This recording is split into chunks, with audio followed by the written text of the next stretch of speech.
ঠিক আছে তাহলে শোন, যা করছি করছি মধু, বাড়িতে গিয়ে জানে বাচ্চা বাচ্চা করবি নি, সবার সঙ্গে কণ্ঠে কথা বলবি, বাড়ির মতো যেখানে সেখানে করে বসে পড়িস নি, পাগলা বলবে, তুই জায়গা দেখি বসবি। ঠিক আছে মা, তুমি তাড়াতাড়ি মধুকে গাড়ি আসতে বলো।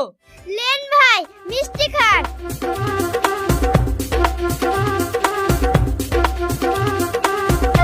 মিষ্টি খাইলা আগে আমাদের 2000 টাকা বকশিস দাও, তা না হলে আমরা জামাই খেয়ে ভেতরে ঢুকতে দেব না। আমার বোনু যা কিপটি, জীবনেও 2000 টাকা দেবে না। আমাকেই কিছু একটা ব্যবস্থা করতে হবে।